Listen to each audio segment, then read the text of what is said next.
This is the Radically Realistic Podcast.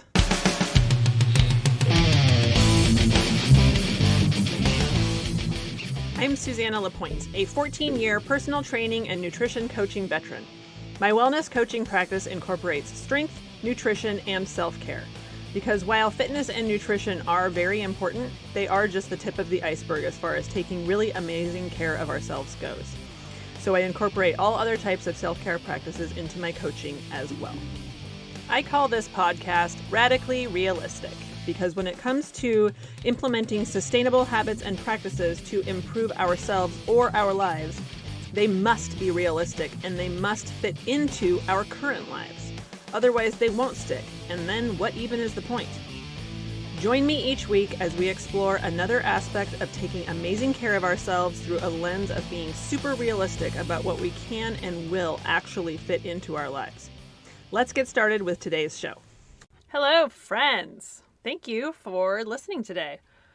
Today I'm going to sort of wrap up for now this kind of 4-part series I've done on nutrition and how the fuck do I eat.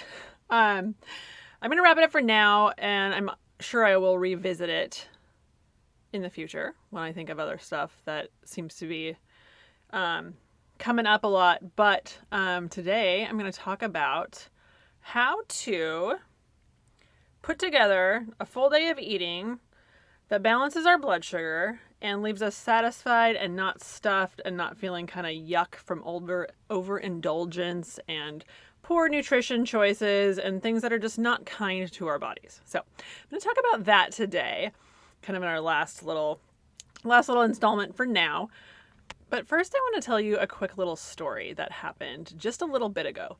I was going for a walk. Yay, I can walk again. Today is 4 weeks since I broke my toe, and about 3 days ago I started being able to walk every day. Yay.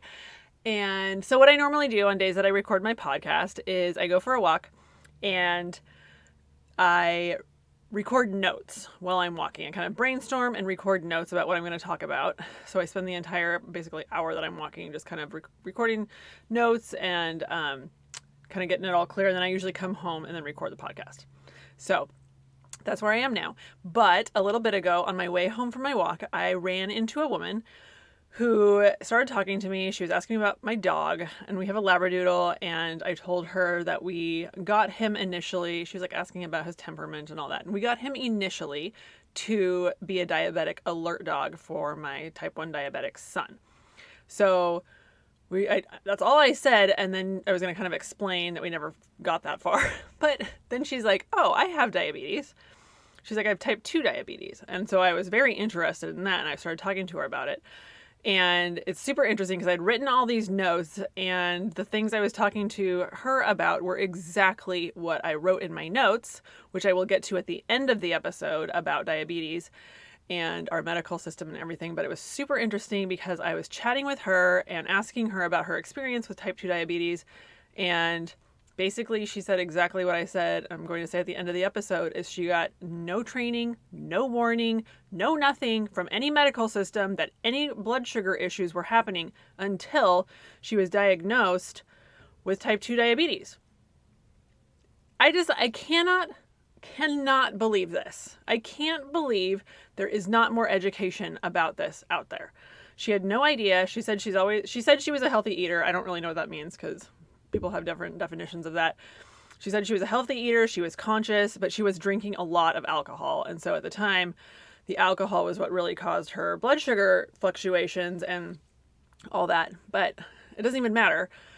The whole point of this is that there's no warning from any doctors. And if there is any inkling of a warning, all they say is watch your sugar or watch your carbs. That's all they say. That's all they tell you. They don't give any education because A, they don't know. They don't know.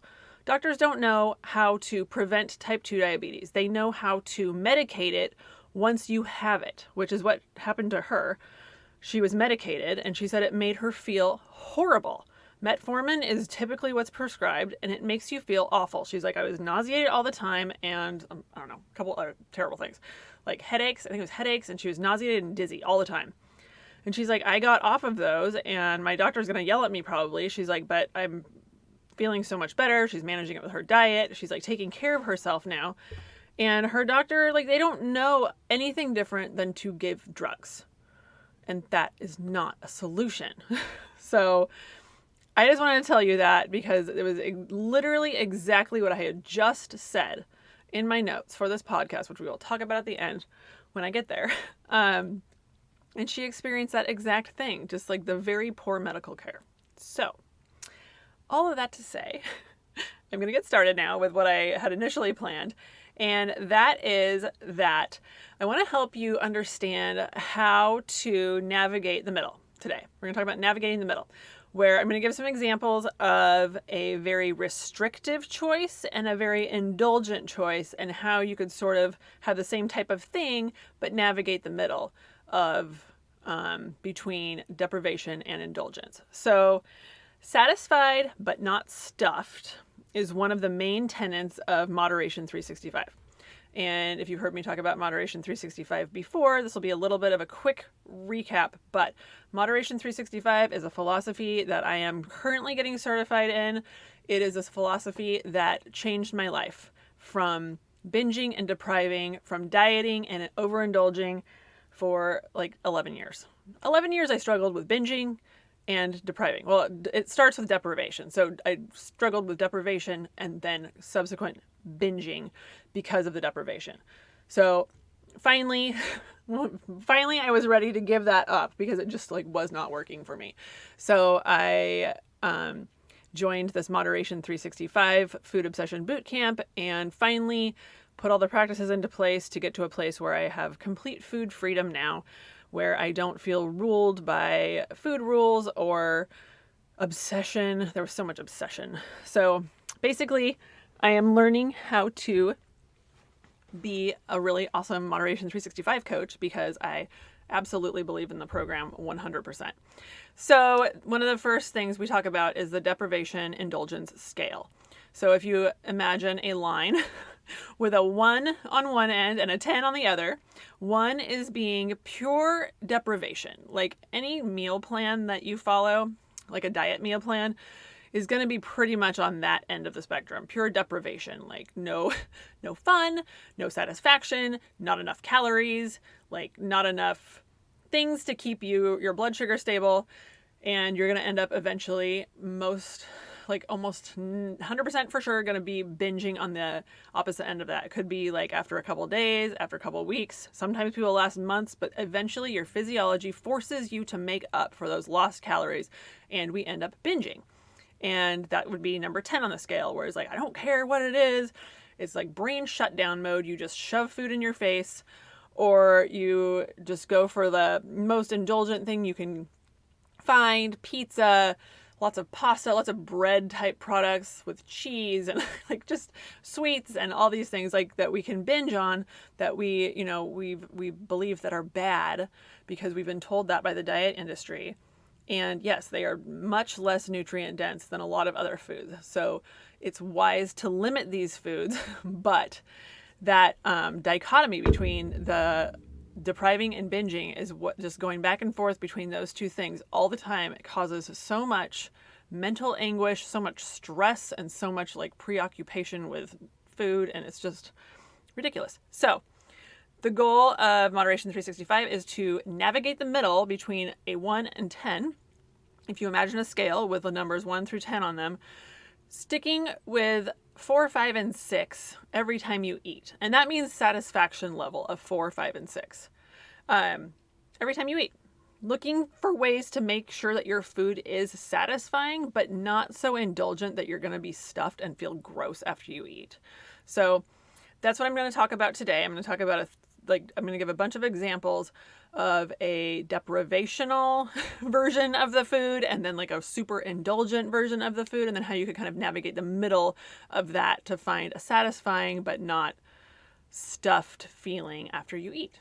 So that's where we're going today. Okay, so like I said before, one of the main tenets of Moderation 365 is to eat until you are satisfied but not stuffed. I've been thinking about this entire philosophy a lot lately, obviously, because I'm doing the certification. but also just on a healthy human longevity level. It resonates so much with almost everyone I talk to. But the thing about this is, as we get older, there is just not the wiggle room to freely indulge nearly as much as we have been able to like when we're younger, in our 20s, 30s, even 40s. There's a lot more wiggle room with nutritional indulgences than there become as we get older.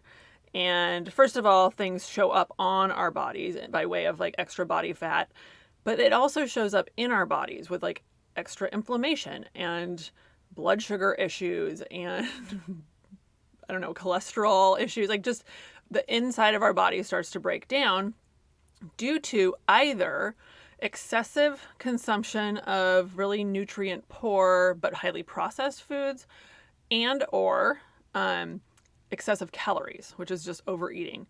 So even if we're eating healthy foods but we're overeating, we are causing inflammation to the insides of our bodies. So just thinking this kind of on a longevity level, learning how to eat moderately is really, really important.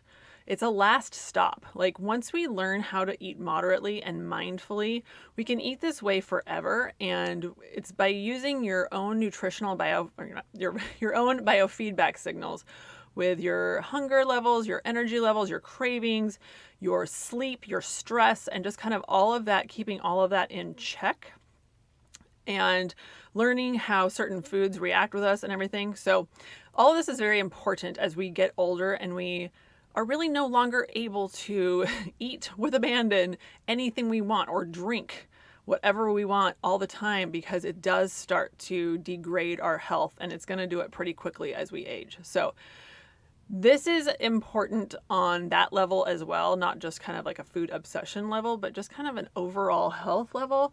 Eating moderately and eating the appropriate number of calories for ourselves and keeping our blood sugar super stable is going to be very, very important as we age, because these health ramifications are they're a big deal. We don't want them. So, okay.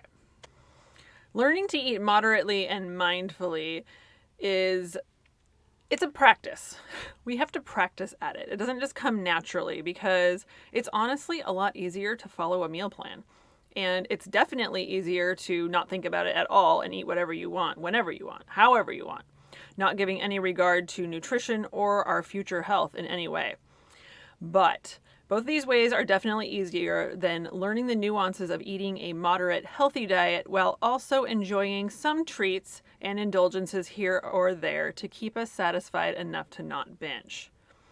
So today I just want to lay out some examples of traditional ideas from breakfast, lunch, dinner, snacks, with a couple of variations just so you can see the difference between a restrictive and an indulgent choice. Okay, so remembering that the goal is to navigate the 4, 5, and 6 in the middle of the deprivation indulgence scale. The goal is to navigate that middle spot, and here's my first example. If you are so I'm going to kind of use like a tight meal plan as an example, a diet meal plan. I'm sure most of us have followed those at some point in time, like really low calories, maybe 1,200 calories. Just really low calorie, low fat, low joy, low satisfaction, just whatever. So I'm going to kind of refer to that type of thing as the deprivational kind of dieting choice. Okay, so first of all, thinking if you had a meal plan, it would be like, you can have 4 egg whites and some sauteed zucchini with it, or like a bunch of sauteed green veggies with a bunch of egg whites. So it might make a really big pile on your plate, but there's nothing satisfying about that. I used to actually do this. This is actually what I was eating regularly every day when I started binge eating. I remember distinctly coming home from the gym where I worked and coming home and making this massive plate of sauteed veggies and probably like 4 to 6 egg whites, which literally is like 200 calories. And I'm pretty sure I had probably worked out before this. So I needed fuel. And I was quite a bit younger at that point in time. I was probably 28 and now I'm 41. So I just needed more fuel. I had worked out really hard and I was totally giving myself nothing. I was giving myself like 200 calories with just protein and some watery vegetables. So that's one option of a way you could deprive yourself pretty well. It works very well. I definitely started binging after eating that for a while. So another, like the opposite of that would be like a full pile of pancakes with syrup, like maple flavored corn syrup, basically, like Aunt Jemima or whatever, like restaurant pancakes, which is just pure white flour and corn syrup. So that's a very indulgent choice. And like once in a while, yeah, if we have those, it's probably not the worst thing in the world. But I can guarantee you, if you eat something like that, your blood sugar is going to be a disaster for the rest of the day. Guarantee you. So a moderate choice here. So this is just kind of what I do. And I'm not saying you actually have to do this, but I'm just like, it's just a moderate way of doing something like this. So I use Ezekiel bread, which is a sprouted grain bread. So it doesn't go into your bloodstream and spike your blood sugar as quickly as pure flour does. So it's sprouted grains ground up and turned into bread. I toast it because it's not that great, not toasted. I toast it and I smoosh an avocado on it and I sprinkle some everything but the bagel seasoning on it, and then I put an egg on each piece. So it's like avocado toast with an egg. And that meal holds me for like 5 hours because it's super satisfying. That toast just, I for so many years didn't eat bread, but I would binge on it. But I didn't eat it, in quotes, because bread is bad. That's what we are taught, is bread is bad. And if we want to lose weight, like, don't eat bread. And I also thought that for a really long time. And we will talk about bread again in a few minutes. But when it is a sprouted grain, low glycemic index option rather than pure white bread or those white pancakes I was talking about, the difference in your blood sugar fluctuations from that are so big. That type of toast bread is not going to spike your blood sugar like something like a white pancake would do. It is going to, it's full of fiber. It's very low process, like it's like the fibers, pieces of the grains and legumes they use are ground up, but they're not like obliterated into like flour is, where it's so small. So these things just process slower in our body. It slows down the digestive process, which causes us to not have a blood sugar spike. So that particular bread, I mean, you could use like Dave's Killer bread or some other like whole grain bread as well. That's totally fine. With avocado, which is just fat and fiber. Like, there's so much fiber in avocados, which is kind of weird. It doesn't seem like they would have a lot of fiber in them, but there's so much fiber in avocados, and there's a really good healthy fat. And then we have the protein and fat from the eggs and all the nutrients that are in the yolk. And then we have a sprinkle of a seasoning blend that is super tasty. So the whole thing together is very tasty. It's grounding, it's satisfying, and it's not indulgent in any way, but it's also not deprivational in any way. So that's kind of my middle choice there. I actually did make pancakes. I posted about this on my Instagram page the other day. I did make pancakes the other night, but I use a lower carbohydrate mix. It's like a paleo pancake mix, and they're not like amazing, but they do the job of pancakes. But I have them in the evening because no matter how low carb it is, if you're putting maple syrup on it, which I use like an organic real maple syrup, it's still going to raise your blood sugar. Maple syrup is still really sweet, obviously, and it's still a treat. And I literally probably have pancakes once every 6 months. But I always have them for dinner in the evening so that they don't jack with my blood sugar all day long. And that works very well, actually. That way I can still have them once in a while, but they don't mess with things too much. Okay, so moving on, here's another example of a breakfast that's really common. And one thing I wanted to say is, in my experience working with people for 15 years and then with myself too,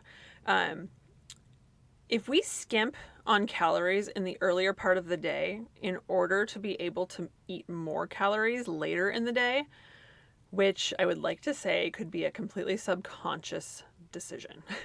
I did this subconsciously for years. I did not realize I was skimping on calories earlier in the day, but I remember feeling like, ooh, I've only had like 500 calories today. Like this kind of weird little voice in my head that I could eat a bunch more at night because I had kind of restricted all day, but it backfires every single time. And so when I'm working with my clients, I definitely suggest having between 400 to 600 calories for breakfast just to make sure that breakfast is substantial enough to hold you for several hours. So when we skimp on calories in the earlier part of the day, it backfires and causes binging in the later part of the day. And again, sometimes this takes days, weeks, or even months to add up, but it eventually will. Our physiology always wins. It gets what it wants. It wants more fuel, because when we are doing something like that, we are really messing with blood sugar levels. So when we kind of skimp on calories, then eat a whole bunch, which is a very common practice. I've worked with lots of people who have done that. Like, they don't eat breakfast, or they eat like very little, and then they go home and they can't stop eating for hours. Literally hours. Like, a lot of people will come home from work and eat from like 5 p.m. till they go to bed the whole time. And I've also done that too. I totally did that when I was skimping on calories in the morning. So I do think it's subconscious in some levels, where we kind of want that freedom of eating more later in the day because we didn't eat earlier in the day. But there's a chemistry situation that happens which makes it backfire on us, where we really hold on to all those calories and that fat because we spike our blood sugar so much. Our body has to release so much insulin to process all of those calories and all that food in that kind of small window of time, relatively speaking, to like the rest of the day, that it can cause a lot of weight gain, but it also causes just like digestive problems and type 2 diabetes. Like, it's going to cause type 2 diabetes. That's what causes it. So anyways, all of that to say, a smoothie is often what people will have for breakfast. And so I'm going to say one of the real deprivational options would be maybe one of those popular multi-level marketing shakes, where you mix a scoop of protein powder or their special shake mix into a thing of water or milk, or hopefully plant-based milk. And it's like 250 calories. It's 25 grams of protein. It tastes like a chocolate shake, except for that it's not enough food. So I know a lot of people like to have smoothies for breakfast. And here is my issue with smoothies. They are already digested. So they're highly processed, even if they are filled with spinach and banana and protein powder or whatever. They're still processed because they're obliterated. So it's going to depend on how you personally process these. But in my experience, again, I've been coaching for 15 years, my clients and myself, across the board, not everyone, but most everyone doesn't do super well with smoothies, because it does go through you really quickly. There's nothing for your body to have to kind of chew through and digest and process. Everything's already broken down so small that it can go straight into your bloodstream. And if you're having a smoothie that's like a lot of banana and maybe some protein powder and some, nut milk or something, that's not really enough calories or enough fat and protein to hold your blood sugar down. So it's going to spike your blood sugar and then drop it back down pretty quickly. So my suggestion for smoothies is to make sure you're adding enough fat and protein. So I usually suggest sticking like a big glob of peanut butter or nut butter of some kind, or if you can't have nuts, like some sunflower butter or even coconut butter, which doesn't have protein, but it's a big, hefty glob of fat and calories, enough to keep you satisfied for several hours. The goal is to not need to eat all the time. The goal is to be able to eat and let your body rest and digest for several hours. So smoothies are definitely an experiment.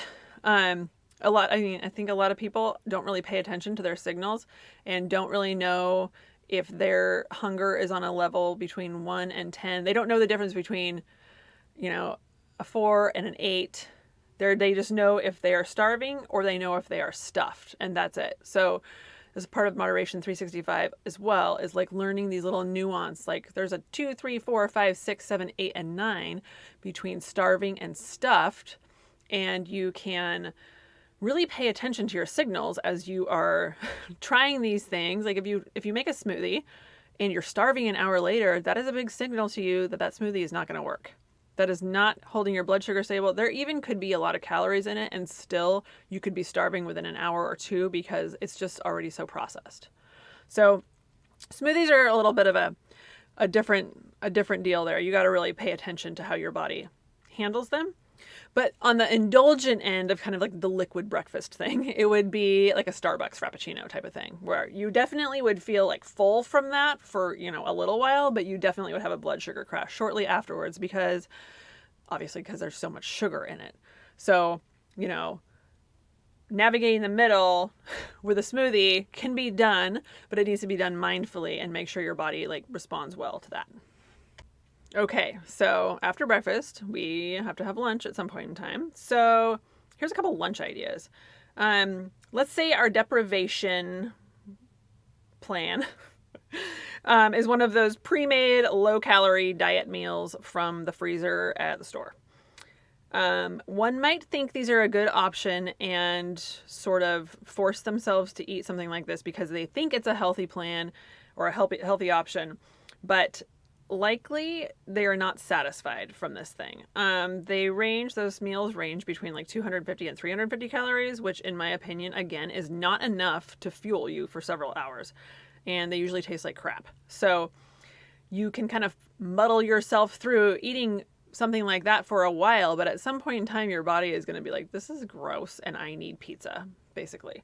So on the other end of that would be something like a big sandwich on a very large piece of white bread, which, a lot of sandwich places have big, puffy, thick white bread, which sure is delicious and satisfying. But more than likely, that big, huge hunk of bread will cause you to feel foggy and exhausted within a couple hours.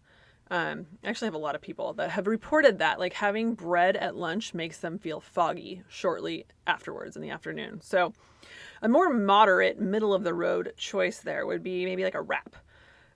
There's lots of tortilla-type options now. With wrap, there's some low-carb wraps, which, they're probably not the most delicious thing in the world, but a lot of people actually really like them because they do the job of a wrap, but they have a lot of fiber in them, and they're pretty low on the kind of blood sugar spiking carbohydrate front. So my favorite option is a collard green wrap, which is a giant collard green leaf, which works awesome for these. You could spread some hummus on it, have some turkey or tempeh if you are plant-based, and lots of veggies and a super tasty vinaigrette. This is actually one of my favorite things to have, which I'm about to start doing again now that it's getting warmer. I don't do it a lot in the winter because cold foods make me cold in the winter, but it's so delicious and tasty. So a wrap with a bunch of veggies having a good crunch and then a little zing from a really awesome vinaigrette or some sort of dressing in there to add some flavor and some satisfaction. Maybe some avocado or something to make the wrap taste super good. Another lunch option could be a big salad. And obviously this is one of my favorite options. So I'm going to give 3 examples of salads and just talk a little bit about that. I love salads. Collard green wraps to me are kind of like a salad because you're kind of wrapping a whole salad in another giant green leaf. So I call them a salad burrito sometimes. So that's an easier way to eat something like a salad because it's wrapped up. Having a big salad and eating it with a fork takes a while, so I can see why a lot of people don't love to eat them. But often on meal plans, there are diet salads prescribed, which would be a couple cups of lettuce, 5 tomatoes, and a piece of protein with lemon juice or plain vinegar as a dressing. Barf. How long is that going to hold you over for? Not very. But listen, these restrictive options are everywhere, and they are really what people think that we should be doing. So it is wrangling ourselves into restrictive meal plans for days, weeks, or months, if you can handle it that long. But our psychology and physiology will always lead us to a binge if we're under eating. So those feelings of deprivation, while we might be able to ignore them for a little while, our body's physiology is stronger. And it's not a character flaw if you can't stick to some sort of restrictive program. It's literally science. It is our bodies asking for more calories because what they are providing is not enough. And they usually provide 1,200 calories, which is not enough for anyone. So we must make sure our meals are nutritional, nourishing, and satisfying on a physical and emotional level. So otherwise we'll be stuck in this deprive cycle forever. So we've got the salad. Sorry, I went off on a little tangent. Salad with lemon juice for dressing. And on the opposite end of that, let's have like a big giant, maybe like a Cheesecake Factory Cobb salad, which is, a big pile of lettuce, which is great, by the way, some avocado, hard-boiled egg, bacon, cheese, a fatty dressing, and croutons. And while this is a tasty, somewhat healthy option, it should be limited to occasional indulgences because that salad probably has like 1,200 calories in it. So for a regular day, like I said, once in a while, no big deal. But for a regular day, daily meal, somewhere, more in the middle of the road is probably a better idea. So some sort of delicious greens that you can massage with oil and lemon and salt to make them tasty and a little bit more tender. Definitely always making sure you've got 20 to 30 grams of protein, be it from an animal or a plant source. And then we've got to throw in some crunch and some fat for satisfaction. So you could do avocado or some nuts or some seeds or a sprinkle of cheese or those little chickpeas. The roasted chickpeas are super good on salads for like kind of a crouton substitute type of thing. So, and then also always wanting to put a tasty dressing on there so that you want to eat the salad. Like, you've got to make your salads taste good while not being totally overindulgent or totally underindulgent so that you will continue to eat them. Also, those mason jar salads, if you guys just Google mason jar salads, there are so many ideas and you can do the most amazing combinations, and then you can do a bunch of them at one time and then they are ready to go. So, and they're also really pretty in your fridge. So I'm pretty aesthetically driven with food and other things. So I really like to see really pretty salads in my fridge, and I haven't made any in a long time because I don't work out of the house. But if you do work out of the house or you just want to have stuff ready to go, making mason jar salads, like I said, just Google it, is a great option. Okay, on to dinner ideas. So your restrictive meal plan may tell you that 4 ounces of white fish, 8 asparagus spears, and a 1/4 cup of brown rice are going to do it for you. I can guarantee you that it will not. Again, perhaps you can stick with it for a day or a few days or a couple weeks, but your biological feedback signals will start to set off alarms after not too long. And the way to know if you are eating appropriate amounts of calories and your blood sugar is stable is if your hunger, your energy, and your cravings all are feeling really stable. If you're not feeling too hungry and your cravings aren't through the roof and your energy seems stable and you don't have a mid-afternoon slump or something like that, then you're most likely eating an appropriate number of calories and nutrients. Okay, and then on to an indulgent dinner option. Something like a fried chicken parmesan with melted cheese all over the top, a side of pasta, and some garlic bread. It's a very indulgent dinner option that I thought of there. And while this is delicious, this is a meal that should be saved definitely for something very occasional.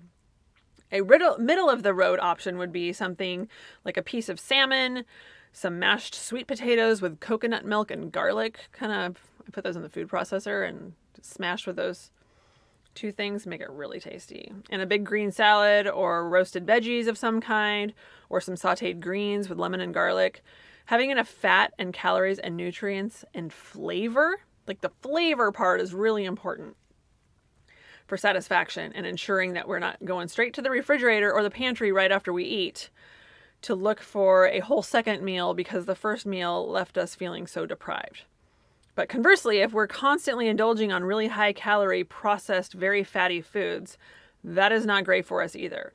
And overeating calories accelerate aging. So figuring out an appropriate number of calories for our age, gender, activity level, and size is really important. It's always a range though. So it's not like 1,628 calories is the perfect number for someone. I often recommend my clients find a nice range, like a 300 or 400 calorie range, and kind of try to hang out in that range, but not making it like a rigid thing because your energy needs fluctuate throughout the day. Once you figure out kind of an appropriate calorie range, working within that range to find foods that are nourishing and satisfying and delicious and blood sugar balancing is the goal. It can be done, I promise. Okay, how about a few snack options? I think a lot of meal plans would prescribe something like 12 almonds and some celery sticks as a snack. I would rather die than deprive myself on that level. Again, conversely, grabbing some stuff out of the vending machine is also not a great strategy. Definitely want to make sure you've got some protein in your snacks and in every single meal, of course, but definitely making sure you've got protein in your snacks as well. So something like a hard-boiled egg and carrots and hummus would give you some protein and fat in the egg and the hummus, and a crunch from the carrot sticks or veggie sticks of some kind. You could do like bell peppers or whatever. If you have a protein bar that you really like, that can be a good option, maybe paired with a piece of fruit. Or you could do a string cheese and a meat stick. If you do animal products, that would be a nice, pretty high protein, high fat combination that would probably keep you pretty satisfied for a while. I do these things. I have these they're little bags. This is like a plant-based version of jerky. They're lupini beans. They're imported from Italy, I think. They're an Italian bean, and they come in these like foil pouches. They're kind of dry. I mean, they're not like super dry, but they say that they're like an alternative to a dry snack, like to like chips or trail mix or something. So I love them. They have a cool texture, and they're not like anything I've ever had before. Well, they're sort of like edamame if you had those. The texture is kind of similar to that, like soybeans. But they're flavored in a foil pouch, and they're kind of like jerky. They're like a big hit of protein. They're 20 grams of protein, just in the way that they're portable, and they have the same amount of protein basically as some jerky would have. So jerky is also another option, but I usually have like a bag worth of those, which is 20 grams of protein, along with like some cut up veggies or fruit or something. And those really satisfy me for quite a while. It's actually a really good snack, and it's not a party in your mouth, but everything does not need to be a party in your mouth. Yes, it needs to be satisfying. Yes, it needs to hold you over for several hours, or if it's a snack, like a couple hours between meals or something. But it does not need to be a party in your mouth all the time. Sometimes it just needs to be something to hold you long enough till you can have a really good, healthy, tasty, blood sugar balancing, and very satisfying meal. I'll put a link to those beans in the show notes in case you are interested in checking those out at all. They're pretty good. They're cheaper on the website than they are in the stores, by the way, for sure. When you're deciding what to have for a meal or a snack, we always want to make sure there's a substantial amount of protein in whatever you are having at any given time. Unless it is like a one-off thing where you have like a random afternoon dessert, or you're picking cherries at the cherry orchard and you're eating a bunch of cherries, like obviously you're not going to have like a hard-boiled egg with it. One-off little experiences like that, that's totally fine, but for the large majority of the time, we want to make sure that our meals and snacks have a substantial amount of protein first. Like that's the first thing we look for, is like, does this meal or snack have protein? And then we need some fiber, and we need some satisfaction. So protein first always, because that's going to be the thing that keeps you satisfied, keeps you satiated, and keeps your blood sugar stable. So unstable blood sugar is a really big problem. And I will say that most people, like I was talking about this woman, had not even heard of it. They have not heard of it. A lot of times, I mean, when people get older, yeah, their doctors probably start talking about it a little bit, but the education when we are younger, when we can actually do something about it, like when we're, in our 40s and 50s, like now is the time to be cognizant of our nutrition so that we can be in a better position as we get older. And sometimes diabetes is hereditary. So it's not always lifestyle related. I mean, it is, but some people's bodies are more sensitive and more prone to developing actual type 2 diabetes than others. So, but the fact that we are just not educated about it I think it's unacceptable. Like, we're not learning about this in school. We're not learning about it from our doctors. And type 2 diabetes, honestly, most Americans are heading towards type 2 diabetes. Our nation is full of metabolic dysfunction because our food supply is not, like, we're not meant to eat foods like this. So again, once in a while, we can handle stuff like that. those processed things, those really high sugar desserts. Like, our bodies can do it for a while, but then the mechanism that processes it starts to wear down and starts to malfunction and starts to have excess, we start to have excess insulin in our bodies, and that excess insulin is what causes all the metabolic problems. So taking the time now to understand how your body reacts with certain foods and how to eat moderately and not overeat and not go back and forth between binging and indulging and binging and indulging and not or just plain indulging. I meant depriving, indulging. Not going back and forth between depriving and indulging, and also not just plain indulging all the time. Like a lot of people do all the time, always indulging. And like I said, our bodies can handle it for a while, but until they can't. And by that time, it's usually a bit more of a medical emergency.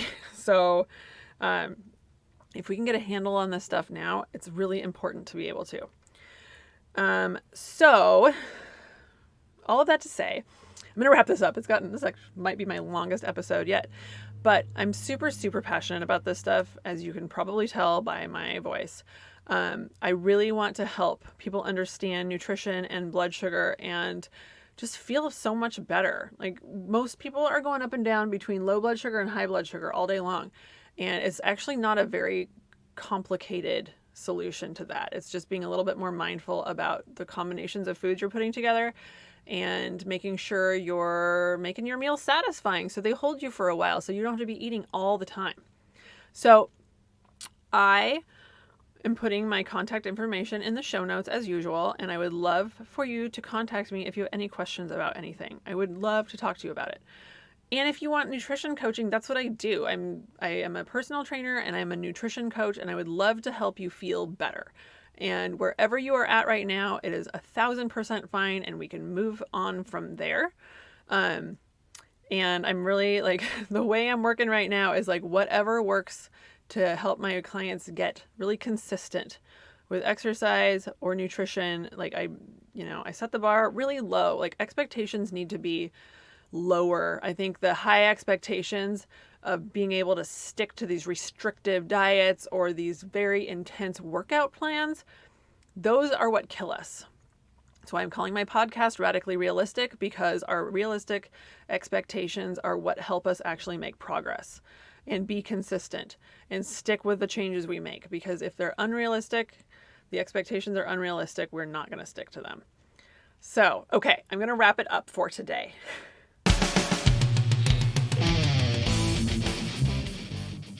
Thank you so much for joining me today. Super appreciate you listening. I super appreciate you sharing. If you want to share this with any of your family or friends you think would benefit from the information I share, please send it along. Totally appreciate that. If you haven't left a rating or review left yet, I would appreciate that too. And I hope you all have a lovely week, and I will chat with you next week. Bye.